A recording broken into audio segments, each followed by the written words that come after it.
أعوذ بالله من الشيطان الرجيم. بسم الله الرحمن الرحيم. الحمد لله رب العالمين، والصلاة والسلام على أشرف المرسلين سيدنا محمد وعلى آله وصحبه والتابعين لهم بإحسان إلى يوم الدين وبعد. إن شاء الله ما زال الحديث موصولا، وقصة بقرة بني إسرائيل.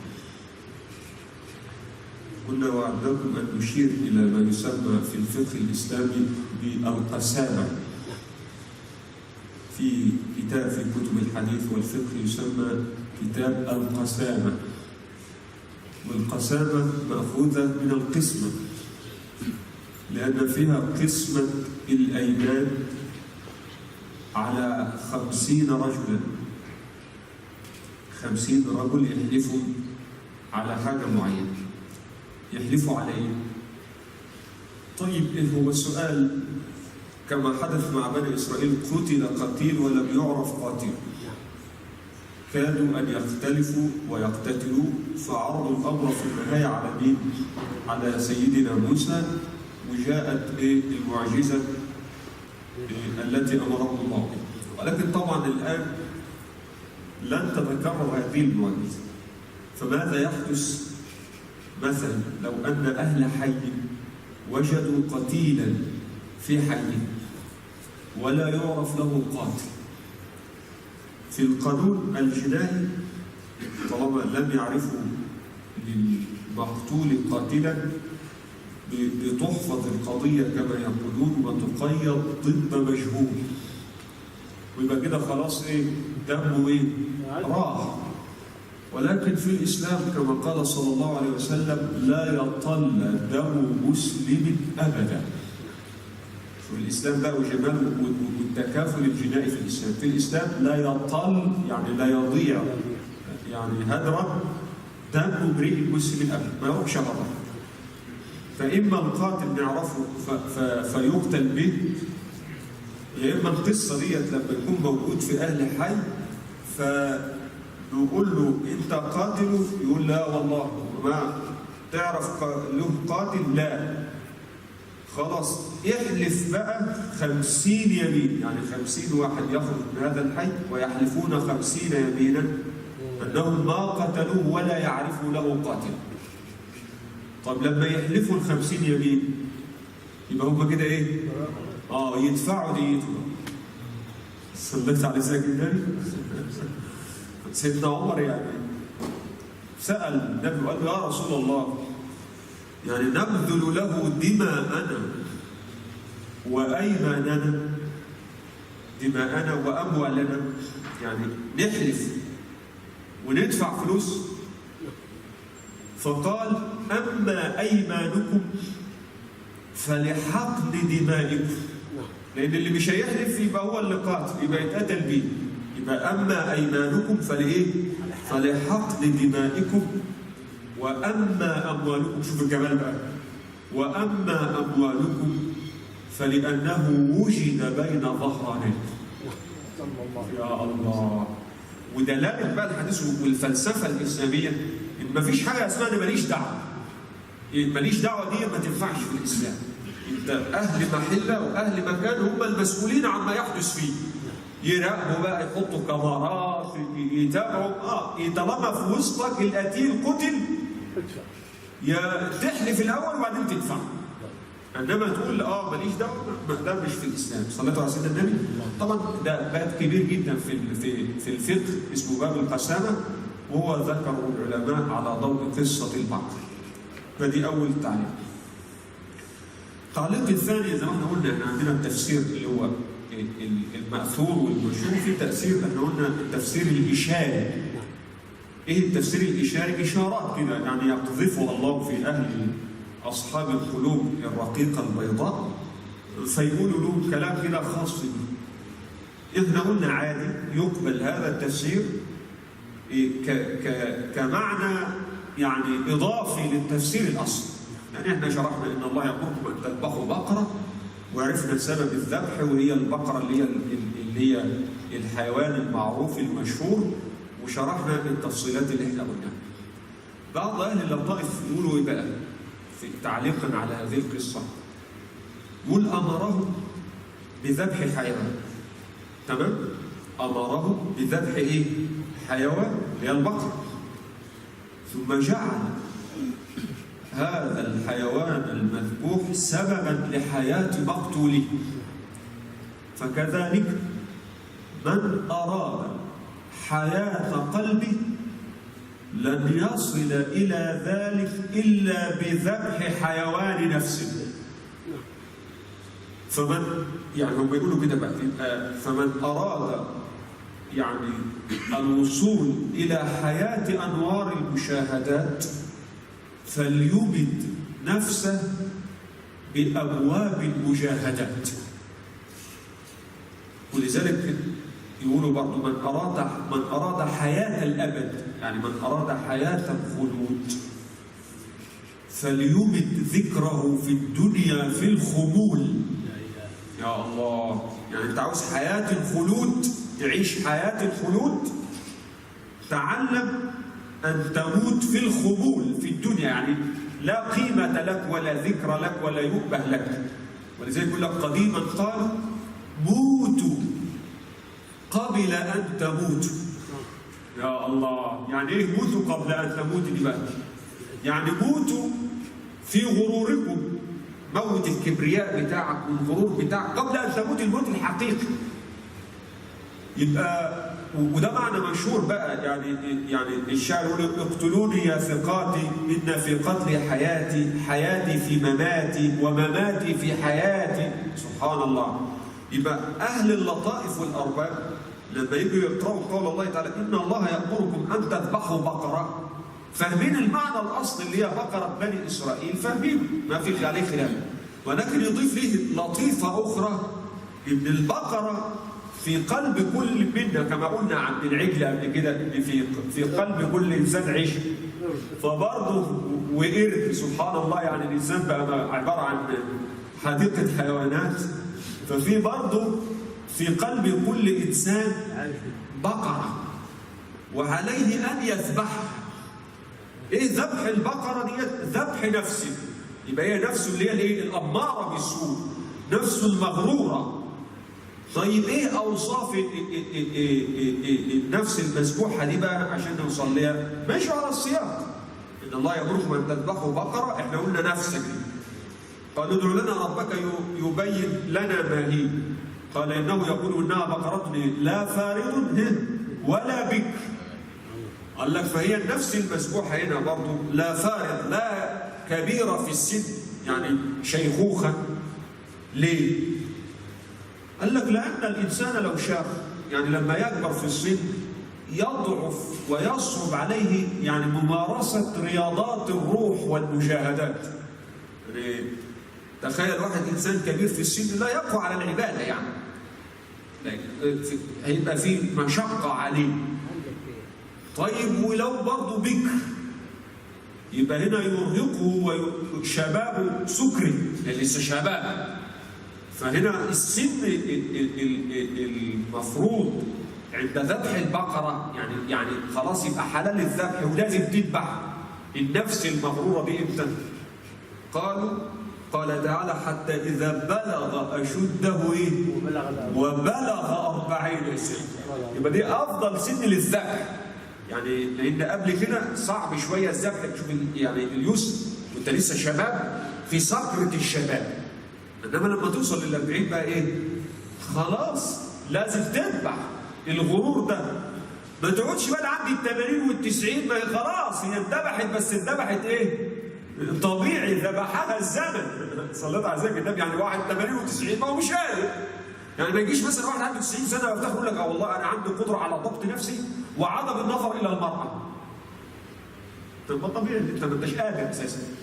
انما هو هنا سن النفس المذبوحه حتى اذا بلغ اشده وبلغ ايه؟ 40 سنه، فده السن الذبح. طيب الوصف الثاني قال إنه يقول إنها بقرة إيه؟ صفراء. فهو بيقول لك الإنسان عندما يشغل نفسه بالطاعات زي ما كان سيدنا النبي صلى الله عليه وسلم كده يفعل، يمر عليه الهلال ثم الهلال ثم الهلال، يعني شهرين ولا يوقد في بيته نار، ومع تفضل قدماه في العبادة. فكان يحصل له بقى ولأتباعه وأوليائه صفرة في الوجه من شدة الطاعة وقلة الذات. فهي هنا قال صفراء، الله، يبقى دي وصف النفس المسبوحة. زي الإمام أحمد بن حنبل يقول لك كان نحيف، فيقولوا ليه كان نحيف؟ يقول ليه هكذا دأب الصالحين، الإنسان الصالح ما هو وفاقع لونها بقى كمان، يعني مش أي صفرة عادية يشوفوا وشه يعني أثر الطاعة عليه وأثر جهد الليل عليه. فقال فاقع لونها دي دليل على أنها صفرة زين لا صفرة شيء. فلما تلاقي بقى بقرة أو بالمعنى اللطيف تلاقي إنسان كده عزك الله وشه مش منور، لا ده الدم يعني مليء، فنقول له كويس صحتك حلوه بس خد بالك انت ما ذبحتش البقره، ما خدتش شيء تاخد بالك. طبيعي، لان الخوف من ربنا بيظهر على الوالد.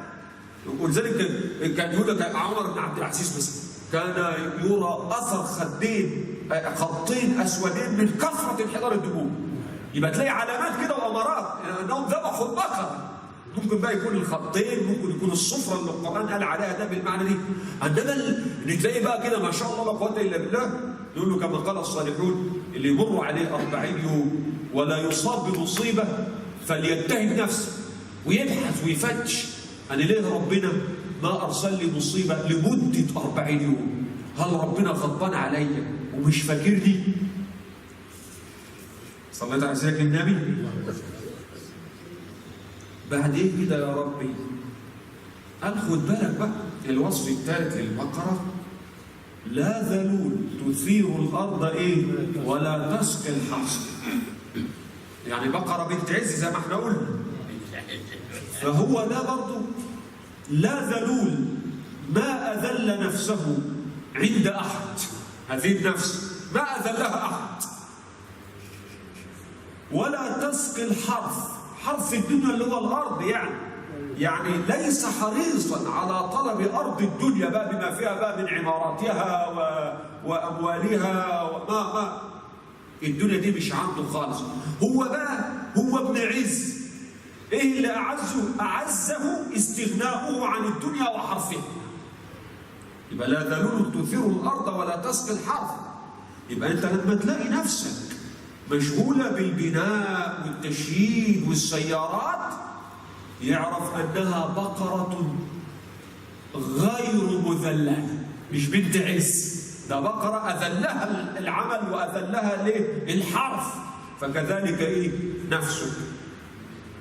ربنا خلاص لو أنت وصلت لهذه المواصفات يبقى أنت كده ذبحت نفسك. ويبقى لما تذبح نفسك تاخد قطعة منك، فقلنا اضربوه ببعضها.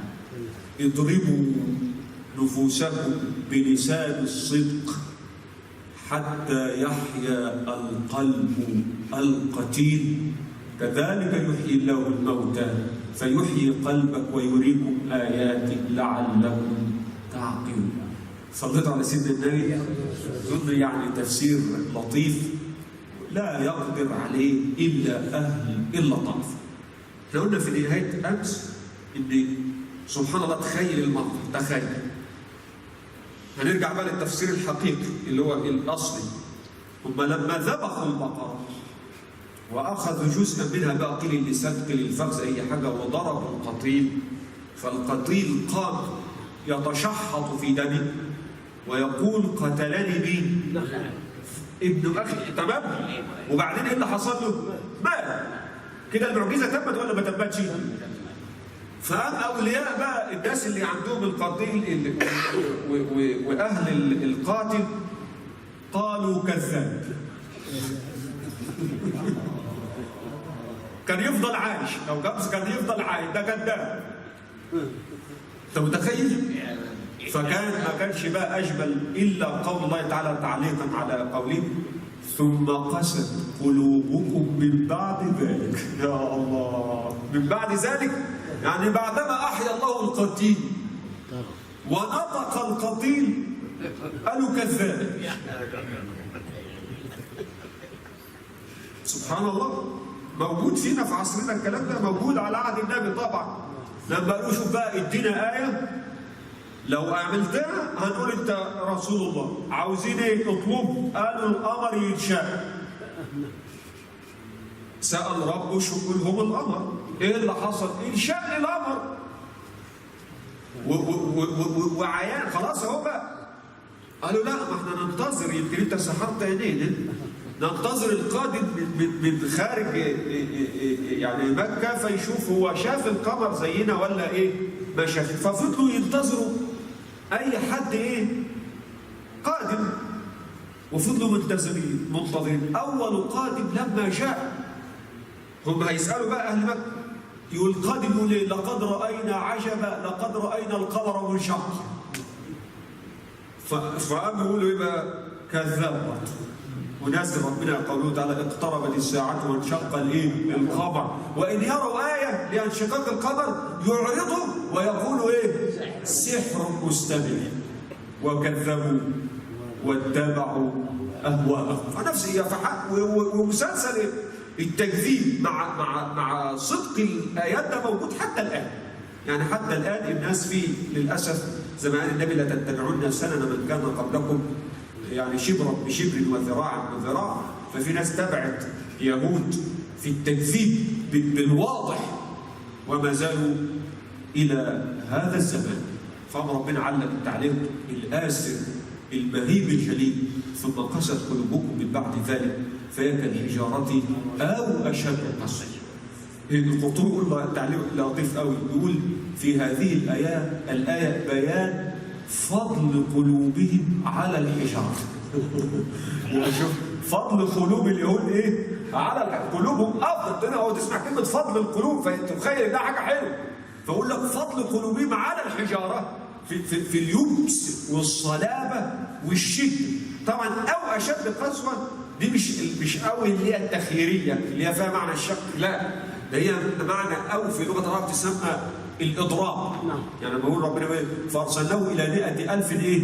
يعني بل يزيدون. يعني هم يعني فهو ربنا بيقول ده مش قلوبهم حجارة، لا ده أقسى من الحجارة. يعني تقول بقى حديد بقى، يعني سبحان الله. وكأن ربنا يقول لك اختار أي الوصفين لهذا القلب، تقول هو حجارة، تقول هو أقسى من الحجارة، الاثنين إيه؟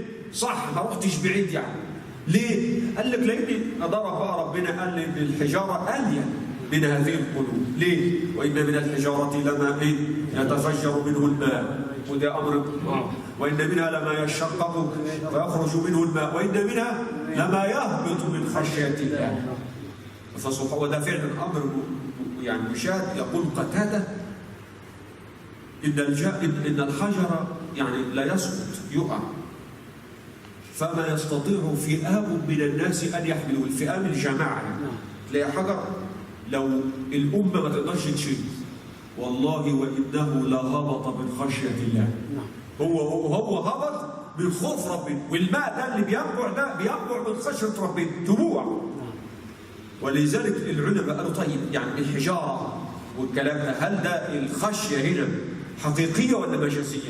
فبعضهم قالوا مجازية كناية عن الخضوع والانقياد، وبعضهم قال لا حقيقية، ويقصدوا بالجبل الحجر اللي انهد ده اللي هو بتاع سيدنا موسى لما اندك الجبل ده من خشية ربنا. الجبل هو اندك وخر موسى صاعقا، فقال لك ده حقيقي.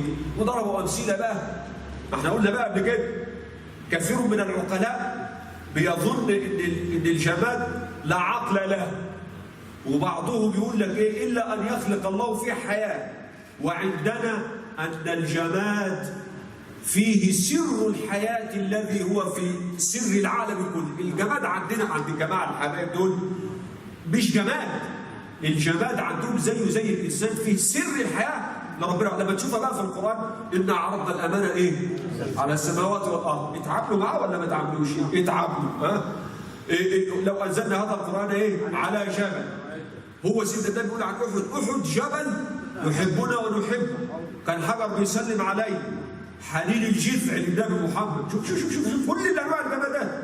حتى السهيلي ذكر حديث لطيف قوي في الهجره، بيقول لك لما طلبت قريش رسول الله محمد فطلع الاول على جبل يقال له ثبير، فثبير الجبل لما لقى ان الكفر يتبعوا رسول الله قال له يا رسول الله اهبط عني اني اخاف ان يقتلوك علي فاحمل وزرا.